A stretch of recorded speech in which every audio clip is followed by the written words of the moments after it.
Assalamualaikum warahmatullahi wabarakatuh. Saya perkenalkan, nama saya Muhammad Julfikri. Saya akan mempraktekkan bahasa Indonesia tugas akhir UAS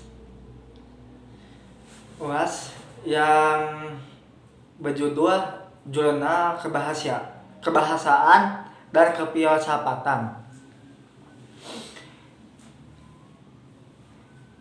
Saya asal dari Cigondewa Hilir, dari kampus UIN Sunan Gunung Jati, Bandung.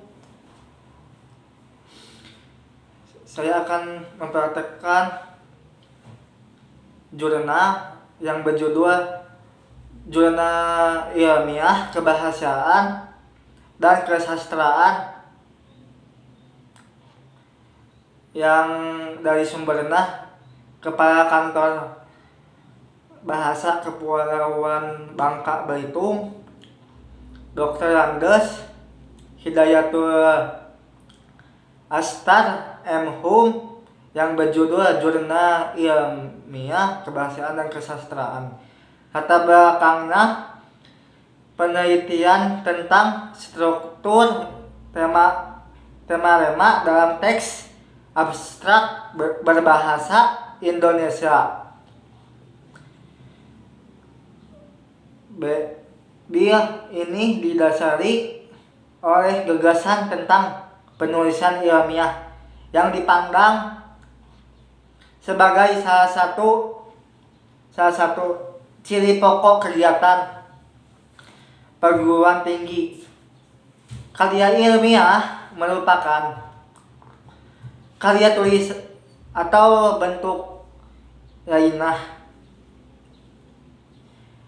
yang telah diakui dalam bidang ilmu pengetahuan teknologi atau seni yang ditulis atau dikerjakan sesuai dengan tata cara ilmiah dan mengikuti pedoman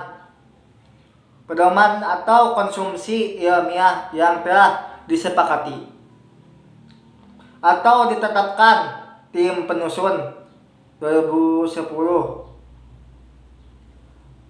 bulan 2 melalui pembuatan karya ilmiah anggota masyarakat. Akademik pada perguruan tinggi dapat mengomunikasikan informasi baru.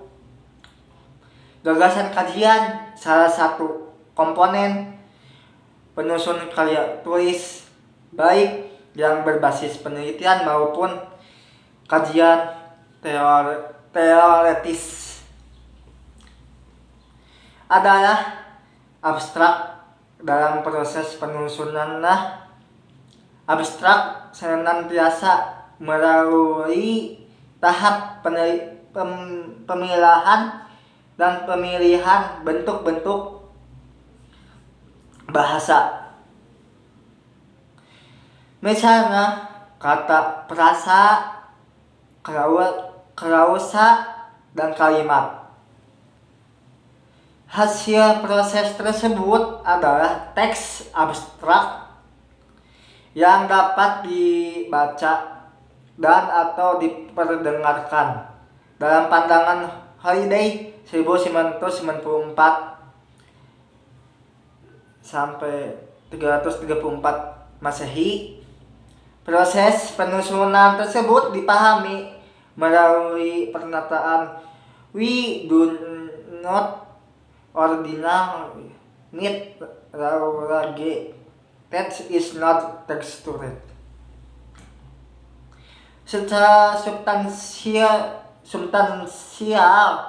teks abstrak menyajikan intisari sebuah laporan hasil penelitian dan kajian teoretis atau pemikiran.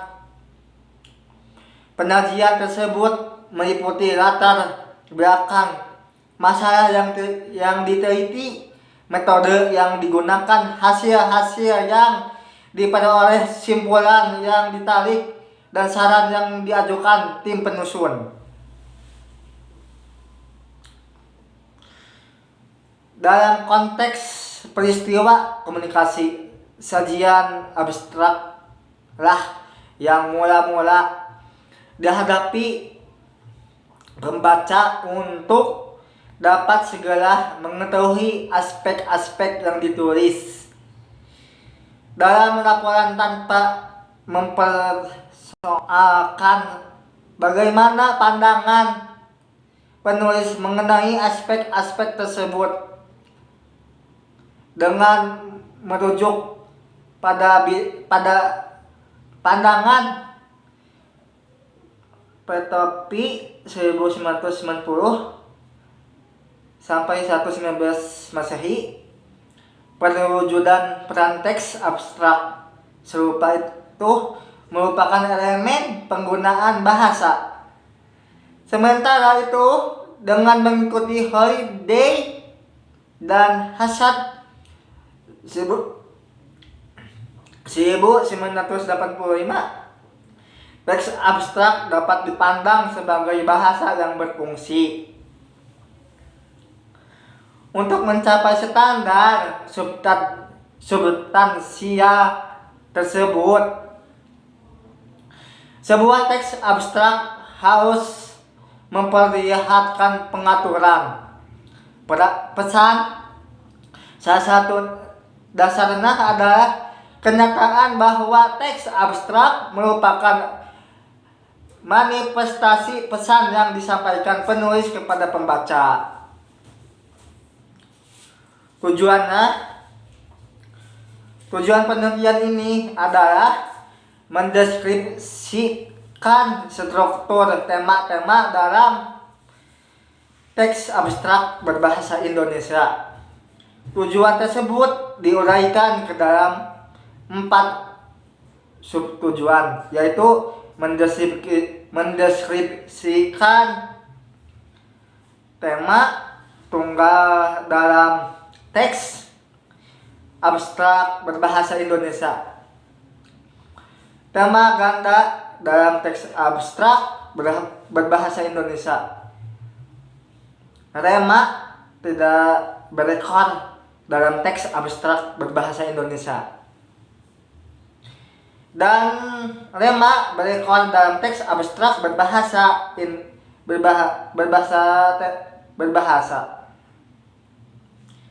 Teorina kerangka teori.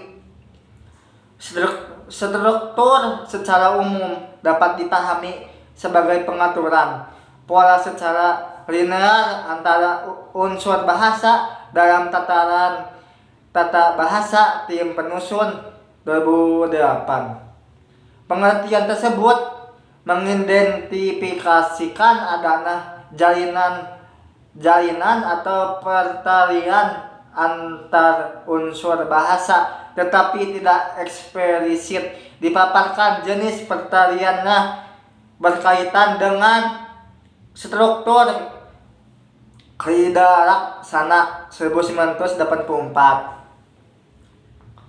Memberikan 3 pernyataan, yaitu 1. Struktur dapat dipandang sebagai perangkat unsur yang diantaranya ada hubungan yang bersifat ekstrinsik unsur dan hubungan itu bersifat abstrak dan bebas dari isi yang bersifat intuitif. Yang kedua, struktur dapat dipandang sebagai organisasi berbagai unsur bahasa yang masing-masing merupakan pola bermakna. Yang ketiga, struktur merupakan pengaturan pola-pola secara sintagmatis.